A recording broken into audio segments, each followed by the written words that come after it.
السلام عليكم ورحمة الله وبركاته في حلقة جديدة من ميدو الملاعب. شهدائنا لسه في تزايد، لسه الأرض الطيبة أرض فلسطين في غزة لسه بتدي دماء طاهرة ودماء عظيمة. ربنا يحفظ فلسطين وربنا ينصر فلسطين، يحفظ أمهاتنا وأبائنا، بناتنا وأولادنا، أخواتنا وأخواتنا. ربنا ينصر المقاومة الفلسطينية ويسدد رميها على كيان المرتزقة القاتل المجرم الغاصب للأرض من 75 سنة. قولوا معايا أمين. الدعاء بيغير الأقدار. وزي كل حلقة، فلسطين وأهلنا في فلسطين هم شرف الأمة العربية الحقيقي، وهم الفخر الحقيقي اللي لازم كلنا نفتخر بيه ونرفع راسنا بيهم. ربنا ينصرهم يا رب. طبعا انتوا شايفين ومتابعين دور الثمانية في كاس الأمم الأفريقية ودور الثمانية في كاس الأمم الآسيوية خلصوا. تابعنا كلنا الحمد لله. كان في انتصارات عربية في آسيا. في أفريقيا كله خرج، يعني كل المنتخبات العربية خرجت للأسف. لكن خلينا نشوف مع بعض كده المشروع، الفرق اللي كسبت، السر ايه. انا بقول لكم، وده وجهة نظري، يعني ده رأيي، الكواليتي. لكن بتاعت مين؟ مش اللعيبة. تملي احنا بنسمع ايه؟ يقولك نوعية اللعيبة. لا، نوعية المدير. اللي كسب علشان نوعية المدير. وفي فرق من اللي خرجت برضو نوعية المدير كان عالي عنده. طيب، لو انا بدأت بكاس الأمم الأفريقية، ما ينفعش افوت ماتش كوت ديفوار ومالي. ما ينفعش افوت إميرسي فايه المدير الفني لمنتخب كوت ديفوار، اللي هو جه كمساعد جاسيه وجه مكان جاسيه بعد ما تمت اقالته بعد خساره كوت ديفوار من غينيا الاستوائيه 4-0 في الدور الاول. ليه بتكلم على انه فايه صاحب جوده عاليه؟ لانك انت بتحكم هنا على قدرته هو على التأثير على عناصر مشروعه. ازاي بيغير عناصر مشروعه، بيقدر يغير فيهم ويغير طريقة تفكيرهم. لانه كوت ديفوار الدور الاول مش كوت ديفوار الدور الثاني خالص. في فرق كبير بين كوت ديفوار دي وكوت ديفوار دي. اللي حصل ايه؟ انه الطريقة اللي بيفكر بيها لعيبة كوت ديفوار اختلفت ذهنيا، اختلفت. لان في مدير محترم عالي الجودة اسمه إميرسي فايه، هو مؤمن من جواه ان احنا لازم نعمل حاجة للجمهور ده وللبلد دي. البلد دي ليها حق علينا، فاحنا لازم نعمل حاجة للبلد ولازم نعمل حاجة للناس اللي عايزة تفرح، اللي منتخبها سبب فرحتها. لازم نعمل لهم حاجة. نقل ده للعيبته. علشان كده احنا شفنا كوت ديفوار اتعادلت في اخر دقيقه في الوقت الاصلي وجابت الجون الثاني في اخر دقيقه في الوقت الاضافي. ده معناه ايه؟ ده معناه ان هو عمل روح وخلق روح جديده في الفريق. بقت الفرقه بتفكر بشكل مختلف. لعيبه منتخب كوت ديفوار، بقول لعيبه منتخب كوت ديفوار عندهم اصرار اعلى. وهنا تبان ويبان كلامي جوده المدير لما يكون عنده القدرة على التأثير على عناصر مشروعه. ده ما حصلش على مستوى منتخب مالي بالمناسبة، ما حصلش. لأن أنا بتكلم حتى الجودة في التغييرات بتاعت منتخب مالي كانت كارثية، كانت من أسباب إنه الماتش ضاع. هنا بتكلم على نوعية مدير فني عن مدير فني. طبعا إميرسي فايه مدير فني واعد جدا في الكرة الأفريقية فيما هو قادم إن شاء الله. ماتش تاني هروح له اللي هو جنوب افريقيا جنوب افريقيا والراس الاخضر. هوجو بروس المدير الفني لمنتخب جنوب افريقيا. برضو الحقيقة الراجل ده نوعية عالية من المديرين الفنيين. ليه؟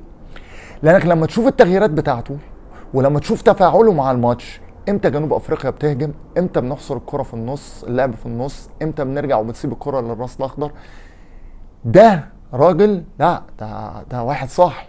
ده واحد قعد اتفرج على الراس الاخضر قبل الماتش، شاف نقط قوتهم، شاف نقط ضعفهم، شاف لما هم هنسيب لهم الكرة ما نخليهمش يشكلوا خطوره علينا ازاي. كل ده هو كان عامل حسابه امتى نهجم، امتى الفرق دي ممكن تقع بدنيا فاحنا نستغل فرصه ونهجم. كل الحاجات دي بتقول لك ايه؟ بتقول لك ان الراجل من طراز خاص، مدير جودته عاليه. يعني يمكن انا اخترت الماتشين دول تحديدا في دور 8 في كاس افريقيا لانه ظاهر فيهم قوي الكواليتي بتاعت المدير، سواء إميرسي فايه او هوجو بروس. وانا بقول لكم قبل ما اقفل كاس الامم الافريقيه، انا متوقع جدا انه كوت ديفوار هتكون بطله افريقيا السنه دي، يعني رغم ان انا اتمنى البطوله لجنوب افريقيا، بس توقعي كوت ديفوار. نروح لاسيا، لان كاس اسيا ودور الثمانيه صراحه في امثله كتير للي انا بقوله. اولها واهمها بالنسبه لي الحسين عموته، المدير الفني المغربي لمنتخب الاردن الشقيق. طيب ليه بقول الكلام ده؟ لان انا لما اشوف موسى التعمري ويزن العرب واكتر من لاعب في منتخب الاردن قالوا نفس الكلام بعد الماتش ما خلص، وايه اللي قاله لهم الحسين عموته بين الشوطين في اوضه اللبس، يوريك قد ايه الراجل ده صاحب جوده عاليه قوي كمدير. بتكلم حسين عموته دخل بين الشوطين قال لهم انتوا بالاداء ده وانتوا مستسهلين طاجيكستان بعد ما عديتوا العراق وعملتوا ماتش عظيم على كوريا الجنوبيه في المجموعات وكده، بالاداء ده انتوا ما تستاهلوش تكسبوا، ولو كسبتوا هيبقى فوز غير مستحق. انا عايز اشوف اللعيبه اللي انا كنت بشتغل معاها قبل كده. هو عمل ايه هنا حسين عموته؟ هو عرف يستثير كل طاقات لعيبته الذهنيه. هنا تشوف مدير فني من طراز اخر، من نوعيه عاليه جدا، لان هي زي ما قلت لكم في اول الحلقه الجوده العاليه بتتقيم بقدره المدير في التاثير على عناصر مشروعه، وازاي هو بيعرف يخرج منهم كل امكانياتهم. وده اللي عمله حسين عموته بين شوطين ماتش الاردن وطاجيكستان. الحمد لله الماتش خلص 1-0 وبفوز الاردن بفضل الله، والاردن وصل الدور الاربعه وربنا سهل. يعني هتلعب كوريا الجنوبيه، وان شاء الله البطوله تكون يا اردنيه يا قطريه باذن الله.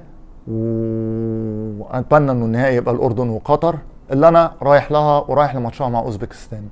قطر كسبت بضربات الترجيح على اوزبكستان بعد التعادل 1-1 زي ما كلكم شفتوا، لكن المدير الفني منتخب قطر ماركيز لوبيز صراحه يعني انا مستغرب اختيار الاتحاد القطري كره القدم له.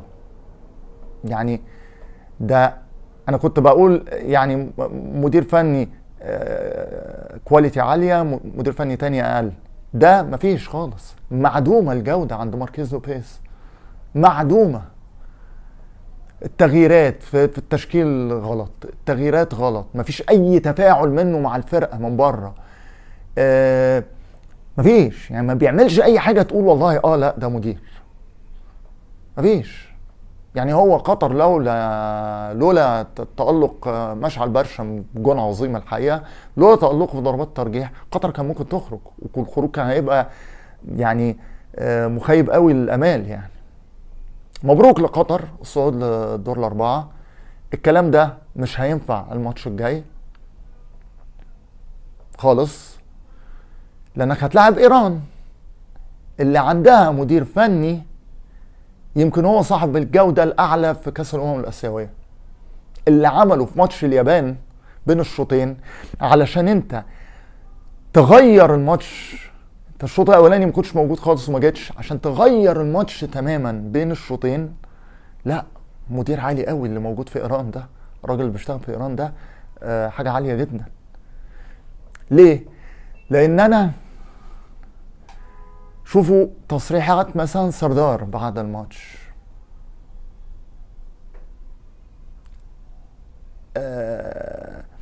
مدير فني منتخب ايران دخل بين الشوطين قال لهم انا الشوط الاول ما شفتش الرجاله اللي انا بشتغل معاهم، عايز اشوفهم في الشوط الثاني، فين مهاراتكم وفين كذا وفين كل حاجه. قاعد يكلم.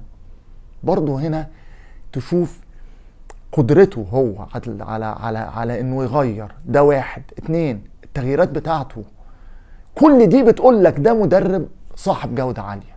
كل دي حاجات بتقول لك ده. زي ما قلت اتمنى من كل قلبي انه البطولة كاس اسيا النهائي يكون الاردن وقطر. البطولة تكون عربية، دي حاجة هتساعدنا كلنا. انا كعربي بتمناها كده يعني، ويا رب ده يحصل يعني. كده اكون وصلت معاكم لاخر حلقه. اتمنى تكون الحلقه عجبتكم، واتمنى يكون الموضوع نال اعجابكم، واترككم في رعايه الله وامنه وحفظه وسلامته. على لقائكم في حلقه جديده من ميدو الملاعب. عاش العرب، كل العرب، عاشت فلسطين حره عربيه ابيه، لكل العرب وبكل العرب.